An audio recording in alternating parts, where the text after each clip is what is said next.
And joined right now by head men's basketball coach Mike MacDonald.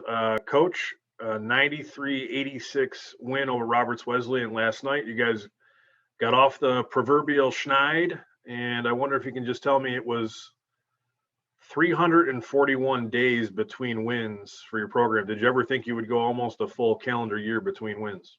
Well, you can look at it that way. You could say, you know what, we didn't lose a game until late January. It's the longest we'd ever been undefeated. So I guess there are always two ways to look at anything. And I really don't know what a schneid is, Mike, but if you can define that, I bet you can't even spell it. But if you can, let me know. Schneid. All right, good. Congratulations. Thanks.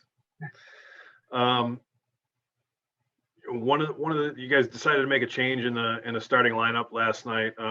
Went with Kyle Harris, the senior, who had been coming off the bench, and he knocked down 2 threes in the first couple minutes of the game, helped you guys get out to a 17-7 lead. I guess just what went into that decision, and how do you feel like it paid off for you? Well, talk about getting off the schneid right there. Was Kyle hitting a couple threes early to get us going. We just thought that it helped our rotation a little bit better. Kyle is a senior. He's experienced. He started for us before last year when we had some injuries. And we thought it could help his play, and it could help the rotation of our bench a little bit better. And I thought Kyle played great. He didn't shoot it great other than those first 2 threes, but he had 8 assists. His all-around floor game, his defense was really good, and kind of what you'd expect from a senior. So, when things get going, become tight, you sometimes lean on an older guy and a little more experienced guy, and that was Kyle's role. So, he definitely helped us out with that move. You guys, jumped out to pretty sizable lead, up 14 at the half. It went to over 20 early in the second half, and really the headliner, I can't believe it's the third question I'm going to ask you, but Andrew Cisco with 42 points. I mean, just another dominant effort. He was obviously featured heavily in building that big lead. Well, obviously, whatever we do, he's going to be featured heavily, and ho hum, another good game, double for Cisco. But I thought by getting that lead wasn't just necessarily Cisco. Obviously, he was a big part of it.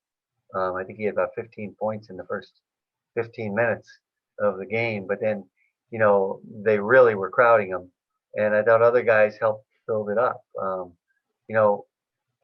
If you look at it, we scored 93 points. We turned it over too much. We didn't make a lot of threes, and we still scored 93 points. So that's a really good sign for me. I think other guys were involved, and I think once we're going to have a day where we make a bunch of threes, and then it's going to be crazy, I think, when it does happen. But obviously we have to go. It's no secret we're going to go through Andrew. The offense is going to go through Andrew, I thought it was great for us to get off to an early start, a start like that, and to have to hold on to a lead, which we hadn't done previously. You mentioned the 3-point shooting, and one of the guys I want to ask you about, because he made 2 really big ones, I thought, in the second half, was Deshaun Hines. This is a guy, redshirt junior, walk on to your program, who's really getting his first opportunity at some extended playing time here, and he stepped up to the bell last night. Great story, right? Local kid, went to school right across the street at Amherst High School, and you get what you earn. And you'd be a hypocrite as a coach if you tell your guys that all the time how you practice, and then you don't give them a chance to play.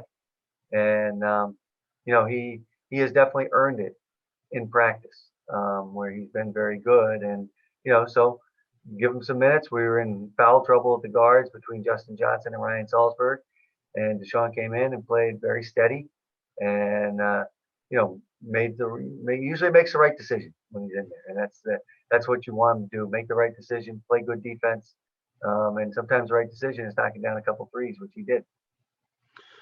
You mentioned Justin Johnson. He's really kind of learning on the fly as your freshman point guard in the starting lineup, and he's been effective when he's been on the court, but he's struggled with fouls over these first couple of games. Been in foul trouble a little bit. What does he need to do to stay on the floor? Stop fouling. Simple as that. He's got to stop playing with his hands. He's got to play more with his feet. Sometimes he was at a prep school for 2 years, so probably They might ref a little bit looser. Referees don't know him, so they're not going to give you the benefit of the doubt. And he's playing against good guards. I mean, he's played against very experienced guards. I don't think he wasn't in a lot of foul trouble in the second Gannon game, which I thought he played tremendous defensively against their point guard Olsen.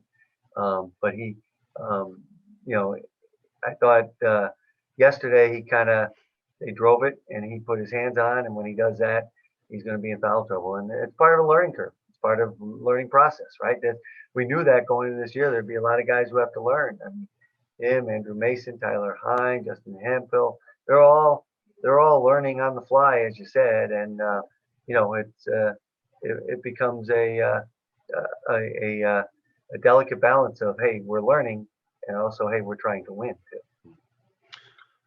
The pace of the game really quickened in the second half.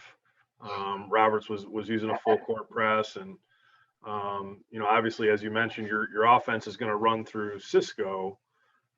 Is there any kind of concern, I guess, on your part of getting sped up like that, knowing that you're trying to not play a slow and methodical, 1970s and 80s dump it into the big guy game, but knowing that you do have a center that you're trying to run everything through?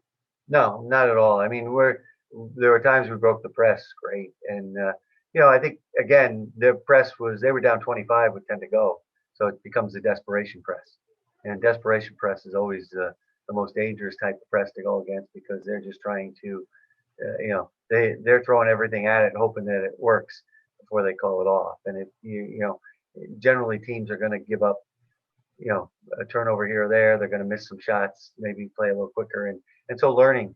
I think the whole game was great for us. And I said this at halftime. We were up 14, and I said, you know what? As a coach, you're always looking for to see how much you've improved. Right? No different than a teacher. You want to see how your students have improved. And we 10 days ago we had played Gannon. We were up 16 at the half, and we couldn't hold the lead. And so let's see what we can do in this half. And I thought there were so many examples, really good examples of having to deal with adversity, which you're going to. You're on the road, you're in foul trouble, you're not getting the proper whistle you want, all that other stuff that sometimes can affect you. And it didn't affect us. I thought that the greatest thing we talked afterward was the Andrew Mason went to the free throw line against Gannon. Second half, we were maybe up 10. We were in a stretch where we were stuck at 63 points, and we were struggling to score. And he missed the front end of the 1-on-1. And then they go down, they continues their run. And we talked about after we watched the film, we said, a missed front end of the 1-on-1 like that is it's like a turnover. You don't even get a chance to score. You had a chance to score, but you don't really get a chance to score, and that really hurts you. And I know Andrew went to the line. I don't know exactly what the score was or how much time was left, but it was in the second half.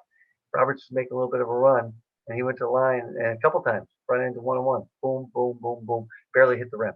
And he's a really good foul shooter, a really good shooter, and it's kind of what you expect. But again, that was a freshman playing his first game. This is a freshman playing his third game.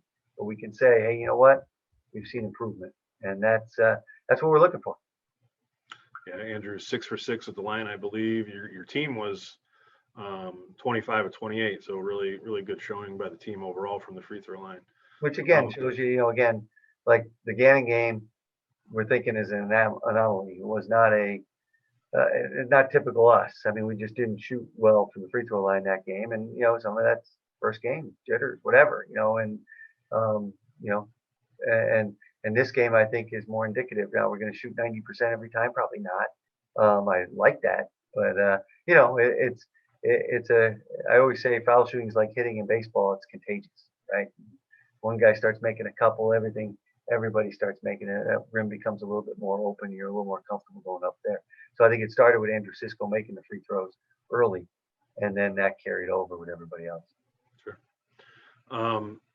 You're in a busy stretch here, because we'll have 3 games in 4 days, including last night's game. So you'll come back, play Duville at home on Wednesday, tomorrow, and then head back to Rochester to play Roberts Wesleyan on Thursday. So, how do you keep the guys focused here for this busy stretch? It should be easy to. You just said we had 1 in 300 and something days, right? So now we have to hey, we got one win. We got to try and get 2 wins tomorrow, and we got to keep the legs fresh, got to keep the minds fresh, and hope that we can gut it out. It's gonna be tough. It's gonna be. I told him the toughest stretch of the year right here. This is it, because not only are we just 1-2 with our record, but we're gonna play now. We're gonna play back-to-back nights, one home, one away, and we'll play 2 out of 3 on the road against a really good Roberts team that we were we're lucky last night, and we'll see what we can do on Thursday. But it's gonna be this is a challenge. There's no doubt about it. All right. Well, thanks for taking a couple minutes with me today, Coach, and we'll talk with you probably after Wednesday's game. Thanks, Mike.